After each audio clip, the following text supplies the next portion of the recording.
I never thought I'd be sitting here typing this out, trying to make sense of the last few months. But here we are. My name is not important. What matters is that I'm 25, I work a normal job, and I thought I had a solid family. Turns out I had no idea. Let me back up. When I was 4 years old, my dad married my stepmom. She had a 3-year-old daughter, my stepsister. We grew up together, same house, same rules, same everything. We were close. Not blood, but close enough that it didn't matter. We fought over toys, shared a bathroom, told each other secrets. I loved her like a real sister. Then when she was 14, she got cancer. It was brutal. 2 years of treatments, hospital stays, the whole nightmare. She made a full recovery, thank God, but the damage was done in other ways. My parents became hyperprotective, and they leaned on me hard. I quit my high school volleyball team because they needed me to work. I got a job, and every paycheck went to help cover her medical bills. I drove her to appointments.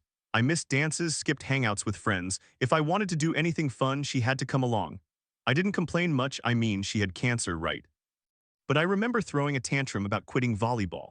I got punished for that. I was one for, I think I'm allowed one meltdown. Anyway, I survived high school, went to college. When I was a junior, I met Ben. He was funny, sweet, everything I thought I wanted. We fell in love, blah, blah, blah. After graduation, we moved in together. We lived together for about 3 years. I thought we were serious. I thought we were building a life.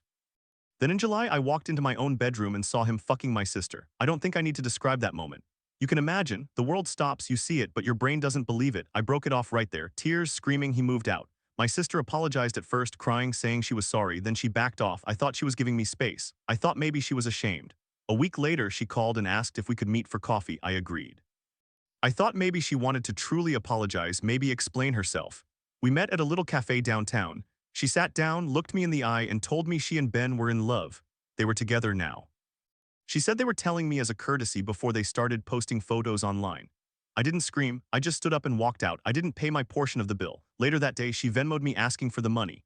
Can you believe that? She sent a request for her share of the coffee. I ignored it. Then my parents called. They wanted me to come over to the house for a talk. I thought maybe they'd take my side. Maybe they'd be angry at her for betraying me like that. I was wrong. They sat me down at the kitchen table, the same table where we'd shared dinners for years.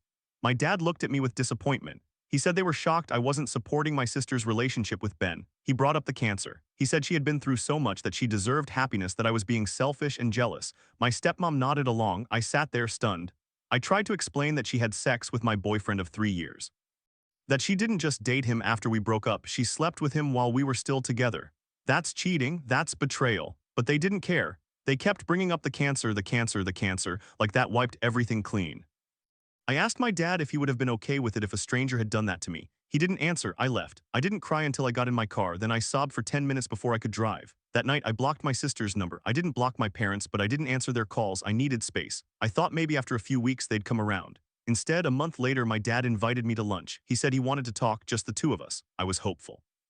Maybe he'd finally listen. I showed up at the restaurant. I waited for 45 minutes. He never came. I called him. He didn't answer. I texted him. Nothing. The next day, my stepmom texted me saying he couldn't make it because my sister needed him. No apology. That was the moment something snapped in me. I realized I didn't matter. I was just the support character in my sister's cancer story. My feelings, my betrayal, my pain, none of it was real to them. Only she mattered. I didn't get angry. I got cold. I stopped reaching out. I focused on work, on my friends, on anything that wasn't my family.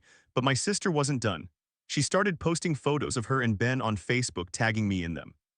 Happy couple photos, weekend trips. I untagged myself every time she'd message me asking why I was being so cold. I didn't reply. My parents called again. This time, my dad said he was disappointed in me for not accepting my sister's happiness. He said I was holding a grudge and it was unhealthy. He said I should be grateful she survived cancer and that I should let this go. I asked him, what about me? What about my happiness? He said, you'll find someone else. She's been through enough. I hung up. I started thinking about all the years I gave up for her. The volleyball team, the dances, the weekends. I drove her to chemo, held her hair back when she threw up, worked a job so my parents could afford treatments. I did it all. And now they wanted me to sacrifice my dignity too. I thought about Ben. Did he ever love me? Or was he just waiting for an opportunity? I don't know. I don't want to know. The worst part is I still love my sister. Or I loved the sister I thought I had. The one before cancer changed everything. Before she became the golden child who could do no wrong. I'm writing this because I need to know if I'm the asshole my parents think I am. My sister thinks I am, but deep down I know I'm not. I'm just a person who got hurt and I'm trying to protect myself. But the story doesn't end there. Because a few weeks later, something happened that made me realize my family was even worse than I thought. I blocked them all after that. My dad sent me an email full of excuses about why he stood me up, but I deleted it without reading. My ex started texting me from a new number saying he was miserable with my sister, that she was controlling, that he made a mistake. I blocked that too. I was done. I went full no contact with my parents, my sister, and anyone who took their side. It hurt, but it also felt like a weight lifting. I started focusing on my career, my real friends, my own life. And that's when the trouble at work began. I'm a different person now, but this story is from the trenches of office politics. I'm 34 and I've worked at the same office for 9 years. I climbed the ladder, kept my head down, and built a reputation as someone who gets the job done. I'm also notoriously private. I believe in a clear separation between work and home. I never talk about my personal life.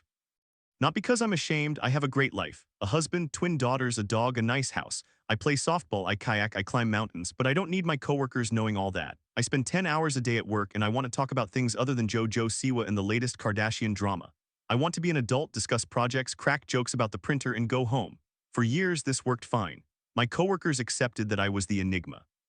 A few tried to pry, but I'd redirect. How was your weekend? Good. Did you see the game? That kind of thing. I made friendships based on common interests, not personal history. Then we hired Melinda. Melinda came on board about a year ago. At first, she seemed friendly. She made an effort to get to know everyone, which is normal. But it didn't take long to realize she wasn't just friendly, she was collecting information. She'd listen to people's complaints about their spouses, their kids' problems, their health issues, and then she'd use it, not maliciously at first, but in small ways. Oh, you're stressed about your daughter's grades. Maybe you should take that extra shift since you need the money. She was always one step ahead, using your own words against you. I saw what she was doing, so I gave her nothing. When she asked if I had kids, I said no. When she asked if I was married, I said I was. I kept it simple. She tried to get close, but I stayed distant. My coworkers thought of me as the quiet one who kept to herself. I was fine with that. Then last Friday, everything unraveled. Melinda came into the office looking like the cat who swallowed the goldfish. At lunch, she announced to the whole break room that I am married with 2 daughters, a dog, and a nice house. She listed my hobbies: softball, kayaking, mountain climbing. She even knew I had a Facebook account. She said she'd found me through white pages and connected the dots because I use a shortened version of my name on Facebook. She'd been digging for weeks. I felt my face go hot. Everyone stared at me. I didn't say a word. I just got up and walked back to my desk. I could hear her laughing behind me, saying something about how I thought I was so clever hiding things. I reported her to HR immediately. Our boss is a decent guy, but Melinda has been there longer than me and she's tight with the department head. HR said they'd look into it. But then my boss called me in and asked why I'd been hiding my personal life. I told him it was my right to keep work and home separate. He said it looked suspicious that Melinda had raised concerns about my trustworthiness. That stung. The next week, Melinda started sending out group emails with passive-aggressive comments about transparency and teamwork. She'd look at me across the room and smirk. The atmosphere turned toxic. Some of my coworkers, the ones I thought were my friends, started asking nosy questions. Why didn't you tell us you had kids? We could have traded babysitting stories. I just shrugged, but it got worse. Melinda started showing up at places I went, a coffee shop I frequent near my house, the park where I take my kids on weekends. She'd post photos on Instagram and tag my location. She even commented on one of my softball team's public posts, saying, "Go team, so glad to see my name staying active." I felt like I was being stalked. I went back to HR, but they said they couldn't control what she did off the clock. I asked if I could transfer to another department. They said no, citing staffing needs. I started looking for a new job, but the job market is tough and I've got seniority here. I didn't want to start over. Then one day Melinda cornered me in the break room. She said, "I know you don't like me, but I'm just trying to help. We're a family here. You shouldn't hide things." I looked her in the eye and said, "I'm not hiding anything. I'm protecting my privacy. There's a difference." She laughed and walked away. The next morning, I found an anonymous note on my desk. It had a printout of my Facebook profile picture, a photo of me with my husband and kids at the beach with the word liar written across it in red marker. I've already reported this incident to HR again. They're investigating, but I don't have much hope. I've seen how they handle things: slap on the wrist, then pretend it never happened. Meanwhile, my coworkers look at me differently. The enigma is gone. Now I'm just the person who tried to hide her life and got caught. I don't know if I'm the asshole for wanting to keep my work life separate, but I do know I'll never trust a workplace that calls itself a family again. That office story still makes my blood boil, but it was nothing compared to what happened to another person I know. This one involves disability, a coworker with a camera, and a police report that went nowhere. Her name isn't important, but her story is. She has a condition of chronic pain. The way she explains it, if normal people live at a pain level of 2 or 3, she lives at a 6, every day, like a pulled muscle that never fully heals. She uses canes on bad days and she has a handicap placard for her car. She's legally disabled and she's filed all the proper paperwork at her full-time job. But she also works a part-time gig at another office just to pad her savings. That's where things went wrong. At the part-time job, she worked as an assistant coordinator. Her boss, Amy, was great. Her colleague, Casey, though, was another story. Casey wanted a promotion badly. He saw the new hire, our disabled narrator, as a threat, even though she had no interest in climbing the ladder. He wanted her out. One Sunday, she was having a high-pain day, a 7 or 8 on her scale. She used her cane to get around. Casey saw her in the parking lot limping to her car. Instead of asking if she was okay, he pulled out his phone and filmed her. He followed her for about 10 minutes, capturing her slow, careful movements. Then he took the video to their boss, Amy, claiming that the woman was faking her disability. "Look," he said, "she walks fine sometimes. She's just doing this for attention. She's not really disabled." Amy was smart. She knew about the legal paperwork. She told Casey to drop it, but Casey didn't drop it. He started showing the video around the office. Word spread. People who had been friendly suddenly looked at her with suspicion. Someone asked, "Why do you need a handicap placard if you can walk on good days?" She tried to explain that chronic pain isn't constant, that she has good days and bad days. But they didn't get it. She filed a report with HR. They said Casey's behavior was inappropriate and gave him a verbal warning. But the damage was done. She felt watched all the time. Every time she stood up from her desk without wincing, she could feel eyes on her. Casey started leaving notes on her desk. "Remember to use your cane." She contacted the police about the stalking. They told her it was a workplace matter, not a criminal one. She's black and lives in Texas, and she knows that doesn't help. She's scared to escalate too far, afraid of retaliation. The last I heard, she's still working there, but she's looking for a new job. She's also considering a lawsuit for invasion of privacy and disability harassment. She's not sure if it's worth the fight. I think about all these stories: the sister who stole my boyfriend, the snooping coworker, the man who filmed a disabled woman. They all share a common thread: people who don't respect boundaries, who think they're entitled to your private life, your body, your story. I want to finish telling you about the woman with chronic pain. I'll call her Sarah, though that's not her real name. She's the one who worked part-time as an assistant coordinator, the one with the nosy coworker Casey. He filmed her on a bad day, then tried to use that video to prove she was faking her disability. After Casey got that verbal warning from HR, things didn't cool down, they got worse. He started showing the video to anyone who'd watch. He'd whisper to other coworkers during lunch, "See, she walks fine when she wants to. She only uses the cane when someone's looking." A few people believed him. Sarah started noticing little things. Her coffee mug moved to a different spot on her desk, a sticky note left on her keyboard that read, "Remember your cane," in blue ink. She knew it was Casey, but she couldn't prove it. He was careful. Her boss, Amy, tried to mediate. She pulled Casey aside and told him to stop. But Casey was obsessed. He wanted that promotion, and he saw Sarah as the only obstacle. He didn't care that she'd filed disability paperwork. He didn't care that she had a legitimate condition. He wanted her gone. One afternoon, Sarah received a text from an unknown number. It was a photo of her leaving a grocery store, walking without her cane. "Caught you," the caption read. "You're not disabled, you're a fraud." Her hands were shaking. She reported it to the police. They told her it was a civil matter, not criminal. She asked them to at least file a report. They said they would, but she never heard back. Sarah is black, she lives in Texas, she knows that matters. She told me she felt invisible, both to the police and to her own company. She filed a complaint with the IEOC, but that process takes months. In the meantime, she started documenting everything. Every note, every text, every time Casey looked at her sideways. She bought a small recorder and carried it in her pocket. She started leaving work early to avoid him, even though it meant missing out on overtime pay. The breaking point came when Casey showed up at her apartment complex. She was taking out the trash in sandals, no cane, because it was a good day. He popped out from behind a bush, phone in hand, filming. "Look at this, folks. The disabled lady is magically cured. No cane, no limp. Amazing." He laughed and walked away as she stood there frozen. She called the police again. They said they'd send a car, but no one came. She went to HR the next day with a printed timeline of events. She included the text, the notes, the video, the apartment incident. HR said they'd investigate, but they also said that since Casey was a stellar employee otherwise, they'd have to be careful. She knew what that meant. They were going to protect him. They always protect the loud ones. Sarah considered quitting. But she has a full-time job already, and this part-time gig helps pay for her medical bills. She can't afford to lose the income. So she stays, gritting her teeth, hoping Casey gets bored. But he doesn't. He's relentless. Last week, he started a rumor that she was faking her disability to get out of heavy lifting. A few coworkers actually confronted her about it. One woman asked, "Why do you get to leave early on bad days? That's not fair to the rest of us." Sarah tried to explain that she has a reasonable accommodation approved by HR, but the woman just rolled her eyes. I asked Sarah if she's talked to a lawyer. She said she's contacted a few, but most won't take a case unless she can show actual damages, lost wages, medical bills, a clear pattern of harassment. She has the pattern, but she's worried that proving it will take years and cost thousands. She's exhausted. She's in pain every day, and now her workplace is making it worse. "The last time we spoke," she said, "I just want to be left alone. I want to do my job, go home, and not have my body be a topic of conversation. Is that too much to ask?" I didn't have an answer because I've been there. I've been the one whose private life got dragged into the open by someone who wanted to hurt me. It's a terrible feeling, like being stripped naked in front of an audience you never asked for. Her story isn't over. The update I heard is that Casey was finally transferred to another department after a third HR complaint, but he still works in the same building. She sees him in the hallways, he still smirks, she still feels watched. She's looking for a new job, but she's been looking for 6 months.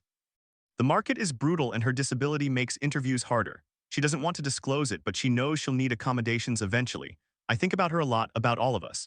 The sister who stole my boyfriend, the coworker who stalked me, the woman with chronic pain who just wants to be believed. We're all trying to hold on to something, our dignity, our privacy, our right to live without being constantly scrutinized.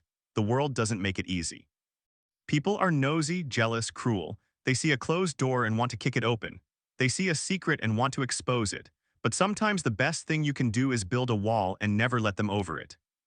That's what I've learned. Protect yourself first. Trust is earned, not given. And if a workplace calls itself a family, run, because families have boundaries too, and the ones that don't are just a pack of wolves in disguise. I'm still healing from my own mess.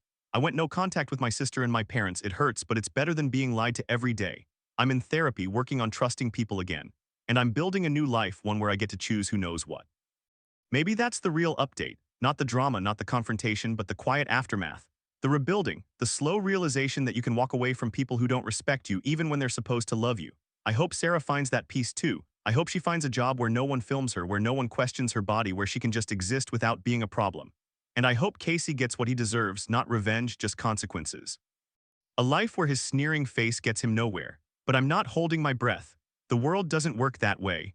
So I'll just keep writing, keep telling these stories, hoping that someone out there reads them and feels a little less alone. Because that's all we can do, share what happened, learn from it, and try to do better next time. This is where I leave you. No happy ending, no neat bow, just the messy, ongoing process of living through it. If you're in a similar situation, know that you're not crazy, your privacy matters, your body matters. And you have the right to say no even when everyone tells you you're being unreasonable. Remember that, hold on to it, because the world will try to take it from you.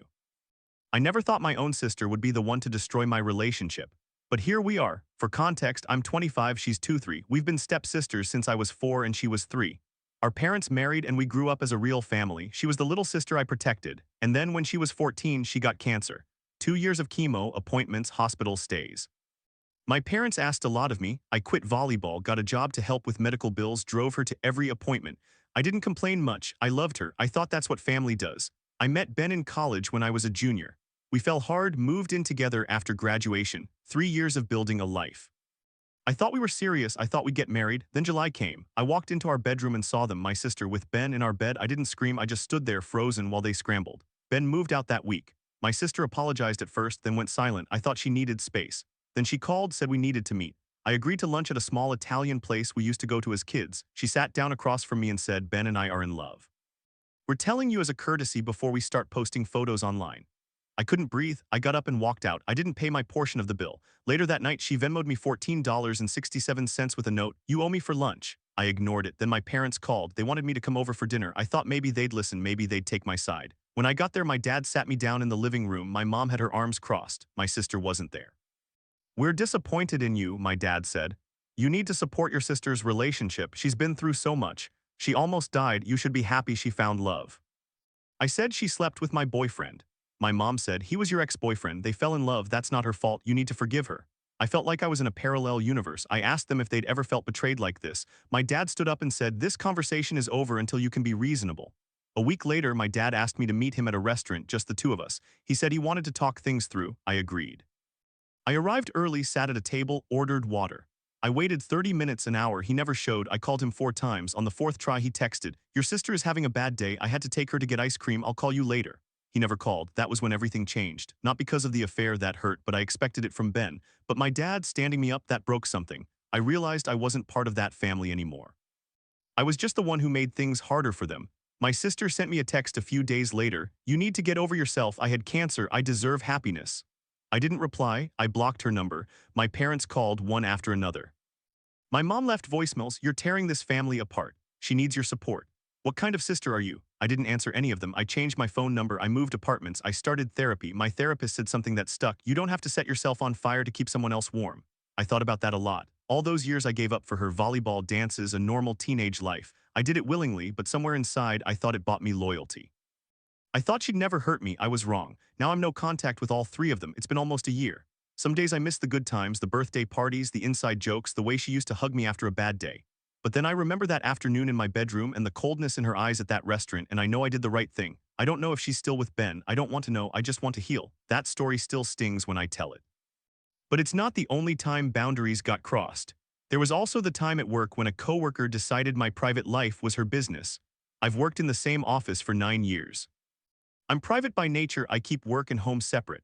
That means I never talk about my husband, my twin daughters, my hobbies. It's not that I'm ashamed. I just like having things that are mine. My coworkers accept it. They chat about their own lives and I listen, but I redirect when they ask about mine. I've built good friendships around other topics, sports, movies, the office gossip that doesn't involve me. Then we hired Melinda. Melinda is the kind of person who collects secrets.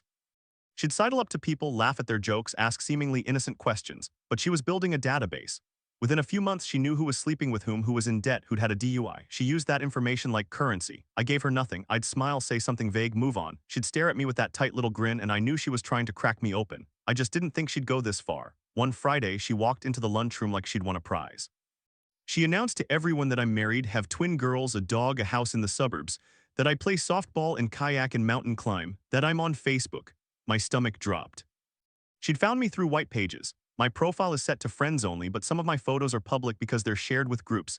She pieced it together from there. I didn't react. I just said, that's an invasion of privacy, and walked out. But the damage was done. Suddenly everyone had questions. Why didn't you tell us you have kids? You're married to who? Can we see pictures? I felt exposed, like someone had ripped my clothes off in the middle of the office. I went to HR. I explained that Melinda had intentionally stalked my personal life and broadcast it. HR said they'd look into it. Melinda got a verbal warning, that was it. But then she escalated. She started printing out my public Facebook photos and leaving them on my desk. She'd whisper about me to other coworkers. She spread a rumor that I was hiding my family because I was ashamed of something. Maybe my husband was in prison or my kids were special needs, something she could use. I reported her again. This time, HR gave her a written warning. She was furious. A few weeks later, my boss called me in. He said Melinda had filed a complaint against me. She claimed I was creating a hostile work environment by being secretive and refusing to bond with the team. I almost laughed, but I'd had enough. I requested a transfer to a different department. It took 3 months, but I got it. Now I work in a quiet corner of the building with a small team that doesn't care about my personal life. Melinda still works in the main office. I avoid her. I've learned that some people can't stand closed doors. They think your privacy is their entitlement. And when you don't share, they take it as a challenge. I still don't share. I never will. My life is mine. I think about that now, sitting here writing this down. The pattern is the same across families, across workplaces, across strangers who think they can film you without asking. The world is full of people who want to take what's not theirs. The only thing you can do is hold tighter to what matters. I'm healing, slowly. I've got a good therapist, a job I like that respects my boundaries, and a small circle of friends who understand that I don't owe anyone my story. And I've stopped feeling guilty about it. If there's one thing I want you to take from this, it's that you have the right to say no. To a sister, to a boss, to a coworker, to anyone who thinks your life is an open book. It's not. You get to decide who reads it. I'm still deciding what my next chapter looks like, but at least now I'm the one holding the pen. I thought I was done with people crossing lines. But then it happened again, this time at my part-time job, and it was worse than anything Melinda ever pulled. I've got a condition. Chronic pain. Explaining it to healthy people is like talking to a wall. I tell them, imagine stepping on a Lego, that sharp flash of pain, but it lasts for hours, days, weeks. That's my baseline. Some days I'm at a 6, some days a 7, and on the rare blessed days I drop to a 4. I own canes, but I only use them when I'm above a 7. I've got the handicap placard, the license plate marker, the whole setup. I filed all the paperwork with my full-time job years ago just in case. About 6 months ago, I got transferred to a new location for my part-time gig. I work as an assistant coordinator, same position as a guy named Casey. My boss, Amy, is great, really supportive, fair.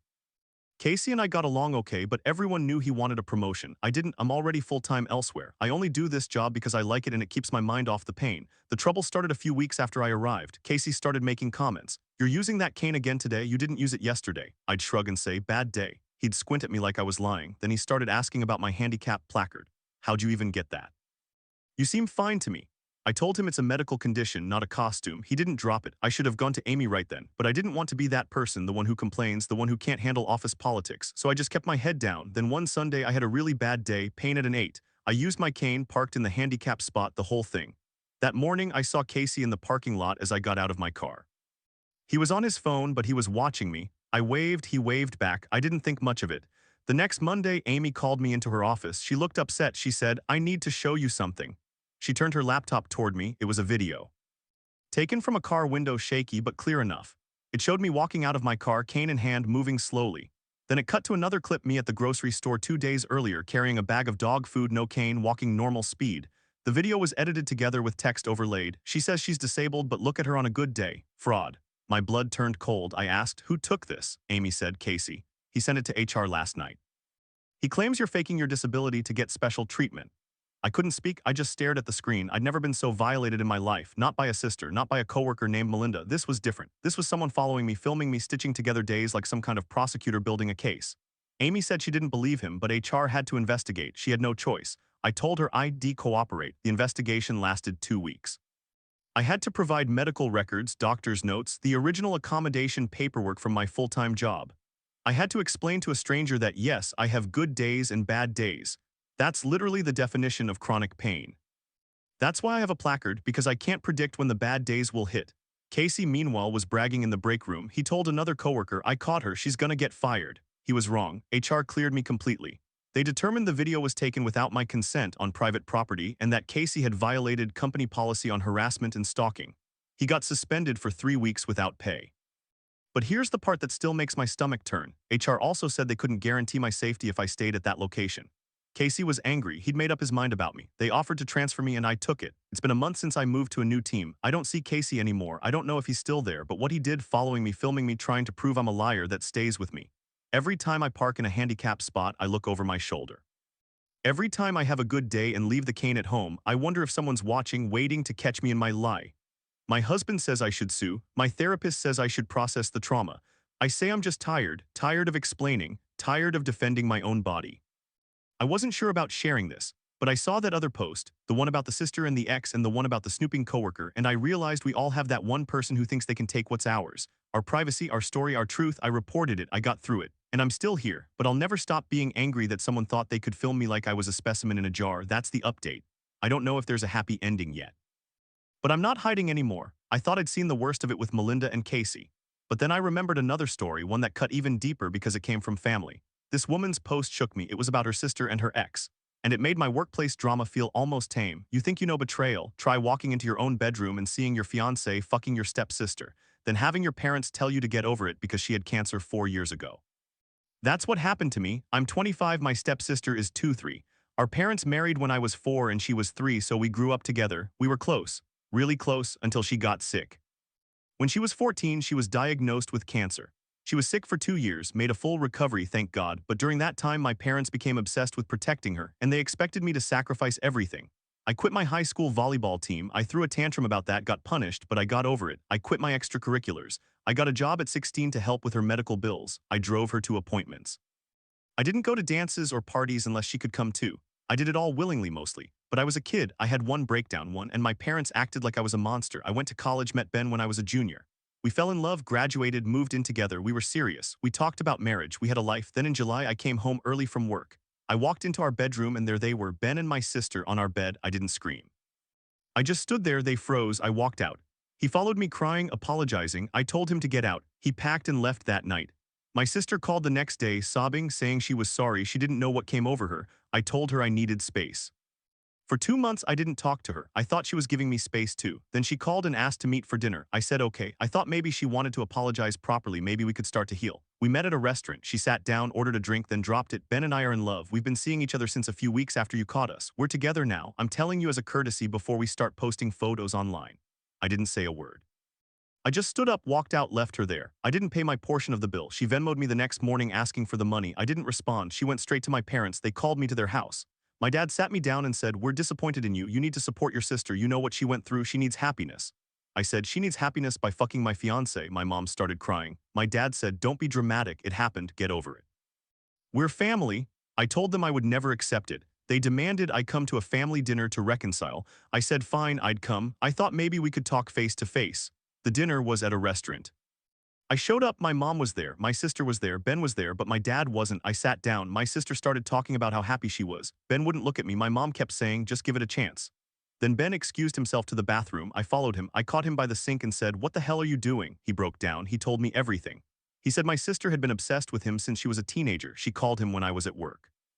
She showed up at his gym. She threatened to hurt herself if he didn't give her a chance. He said he stayed with her because he was scared of what she'd do. He said he never loved her. He begged me to release him, to tell my sister it was over, that I forgave them both so she'd stop feeling guilty. I walked out of the bathroom. I went back to the table and said, I'm done. My mom asked where Ben was. I said, ask him yourself. I left. My dad called me the next day. I said, "Why didn't you come to the dinner?" He said, "Because I would have punched Ben. I was ashamed of what I'd do." I said, "So you left me to face them alone?" He didn't have an answer. That was when everything changed. I stopped talking to my parents. I blocked my sister. I moved to a new apartment. I got a therapist. Ben eventually broke up with my sister about 3 months later. He called me to tell me, said she was devastated, that she was in a deep depression, that my parents were begging him to take her back. I told him I didn't care. A few weeks ago, my mom showed up at my door. She said my sister was falling apart. She said I needed to help her to be a sister, to forgive. She said, "You know she had cancer. She almost died. Can't you give her this one thing?" I said, "She had cancer 4 years ago. That doesn't give her a pass to steal my life." My mom said I was cold. She said I was breaking the family. I closed the door. I haven't spoken to any of them since. And honestly, I don't miss them. I miss the idea of them. The family I thought we were before the cancer, before the betrayal. But that family doesn't exist anymore. Sometimes I wonder if I'm the asshole, but then I remember walking into that bedroom. I remember the look on their faces. And I know I'm not. I'm still healing. But I've stopped feeling guilty for protecting myself. If you don't have boundaries, people will walk all over you, especially family. Especially people who think their trauma gives them a free pass. I wrote this because I needed to get it out. And if you're reading this and you've been betrayed by someone you love, know that you don't have to forgive. You don't have to set yourself on fire to keep them warm. You get to walk away. That's what I did. That's what I'm still doing. But not every betrayal comes from someone you love. Sometimes it's a coworker you barely notice until they've already taken everything. That's what happened to me. I'm 34, I've worked in the same office for 9 years, started as a receptionist, worked my way up to senior project coordinator. I'm extremely private. I never talk about my home life at work. It's not that I'm ashamed. I have a husband of 11 years, twin daughters who just started kindergarten, a golden retriever named Daisy, a nice house in the suburbs. I just believe in separation. Work is work, home is home. I don't need my coworkers knowing about my kids' tantrums or my husband's fishing trips. I don't put family photos on my desk. I use a shortened version of my name, Ali, instead of Alexandra, and I use my married name on Facebook with strict privacy settings. I thought that was enough. Then Melinda was hired about a year ago. She started as an administrative assistant, but she had this way of getting close to everyone. At first, she seemed nice. She'd bring in homemade cookies, ask about your weekend, remember your coffee order. But slowly we realized she collected information like some people collect stamps. She denoted who was dating whom, who was looking for a new job, who had a sick parent, and she used it. If someone got a promotion she thought she deserved, she'd casually mention to the boss that they'd been late 3 times last month. If someone disagreed with her in a meeting, she'd bring up their recent divorce at lunch. She was a snake, but a subtle one. I kept my distance. When she asked where I grew up, I said out of state. When she asked if I had kids, I said not that I bring to work. I thought she'd get bored, but Melinda saw me as a challenge. The office called me the Enigma. My friends at work, Hank, Rob, Lucy, all knew I was private and they respected it. They learned the hard way what happens when you share too much. Hank once told Melinda he was looking at houses, and suddenly the boss knew he was considering a move to a different city. Rob mentioned his son had asthma, and Melinda used it to argue he couldn't handle travel assignments. Lucy said she was taking night classes, and Melinda told management that Lucy was distracted at work. So yeah, we all learned. I was the last holdout. Last Friday, Melinda came into work looking like she'd won the lottery. At lunch, she stood up in the break room and announced to everyone, "I figured out our little mystery. Alexandra Ali is married. She has twin daughters, a dog named Daisy, a house in the suburbs with a white picket fence. She plays softball every Wednesday. She kayaks on weekends, and she's on Facebook, though she thinks she's hidden." I felt my face go cold. Everyone turned to look at me. My heart was pounding. I said, "How do you know that?" She smiled. "I did a reverse search on your email address. Your work email is Ali, last name at company.com. I used white pages and found your home address. Then I searched your home address on Facebook and found your husband's profile. He has public photos of you and the girls. It wasn't hard." I didn't say anything. I just walked out of the break room and went straight to my boss's office. My boss, let's call her Sarah, is a fair woman. She's been with the company for 20 years. I told her everything. Sarah looked concerned. She said, "This is a serious invasion of privacy. I'll talk to HR." But Melinda had already started spreading the information. Within an hour, people were congratulating me on my twin girls, asking about Daisy, inviting me to the company softball league. I was furious. I felt violated. I'd spent 9 years building a wall and she had ripped it down in a week. HR called me in on Monday. They said Melinda had admitted to using public records and social media, which was technically legal. She hadn't hacked anything. But they noted a pattern of behavior. Other employees had filed complaints about her. So they gave her a written warning and told her to stop. But that didn't undo the damage. Now everyone knew my business. My husband was angry. He didn't like that strangers knew our address. My daughters were too young, but I worried about their pictures being shared, and at work I felt exposed. People started treating me differently, like they knew something about me that I hadn't chosen to share. A week later, Melinda came up to me at the coffee machine. She said, "I'm sorry if I overstepped. I just thought people should know you better. We're a family here." I said, "We're not a family, we're coworkers, and you don't get to decide what I share." She didn't apologize again. Instead, she started spreading rumors that I was hiding something bigger, maybe a criminal record, maybe an affair. She told someone I'd lied about my degree. She told someone else my husband was in prison. It was all lies, but it made the workplace toxic. I went back to HR. They said without proof of defamation, they couldn't act. I thought about quitting, but I'd worked too hard for my position, so I stayed. I made my Facebook completely private. I changed my name on all public records. I even bought a PO box for my mail. Melinda didn't find anything else, but she didn't stop trying. 6 months later, she was fired. She'd been caught accessing a coworker's medical file without authorization, someone who had cancer and had taken a leave of absence. She'd tried to use that information to argue that the coworker shouldn't be given a big project. That crossed a legal line. She was gone, but I still feel the residue. I still get nervous when someone asks what I did over the weekend. I still check my social media privacy settings every week, and I still don't put a family photo on my desk. Some people say I overreacted. They say it's just information, but it's not. It's my life, and no one has the right to take it. I'm better now, but I'll never forget the feeling of being seen when I thought I was invisible. I thought I was overreacting. That's what everyone told me. She's just curious. She's trying to be thorough. You're being too sensitive. But when I found out she'd been following me, filming me, and showing it to our boss to prove I wasn't really disabled, I knew I wasn't the crazy one. I'm 29, I live in Texas, and I have chronic pain, not the kind you can see. Not the kind that shows up on an X-ray. It's a nerve condition that makes every day feel like I've pulled a muscle somewhere in my body. On a bad day, I'm at a 7 or 8 on the pain scale. On a good day, I'm maybe a 4. I own canes. I have a handicap placard for my car. I've filed all the proper paperwork with my employer. I work 2 jobs, a full-time one and a part-time one as an assistant coordinator at a different location. The part-time job is something I do because I like it, because it keeps my mind off the pain, and because I want to pad my savings. I was very open about not wanting a promotion.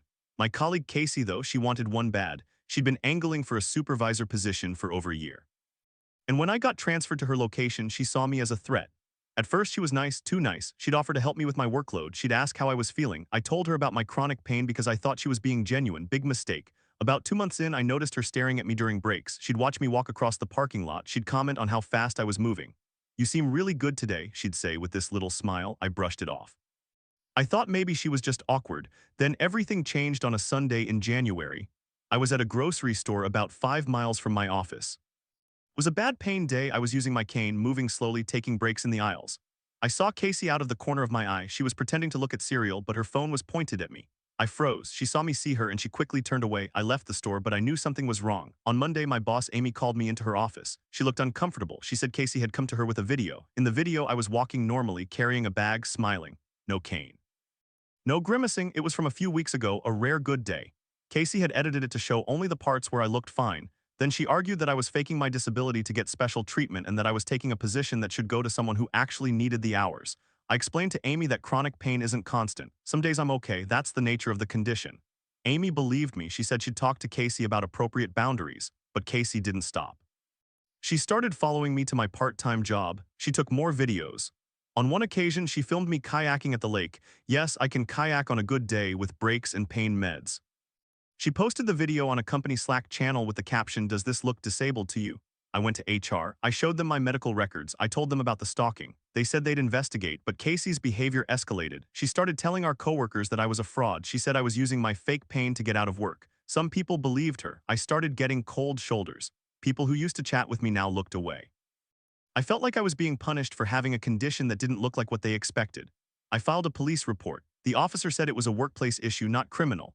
They took a report but did nothing. I was terrified. I started avoiding public places. I parked far away from the store. I stopped going to the lake. My husband was furious. He wanted me to quit, but I couldn't. I needed the insurance, the income. Then about 3 weeks ago, I got a call from my boss, Amy. Casey had been fired. She'd gone too far. She used the company's internal messaging system to harass another coworker, someone with cancer who was on leave. She tried to get that person's project reassigned by claiming they were too sick to handle it. That crossed a line. HR finally acted, but even after she was gone, the damage lingered. I still feel like I have to prove myself every day. I still flinch when I see a phone pointed in my direction. I still wonder if people are watching me, judging me. I'm not overreacting. I'm protecting myself. And if you're reading this and you have a hidden disability, please don't let anyone make you feel like you need to perform your pain for their approval. You don't owe anyone a show. That's what I've learned. You can be strong and still need a cane. You can be capable and still need accommodations. And you can walk away from anyone who tries to take that away from you.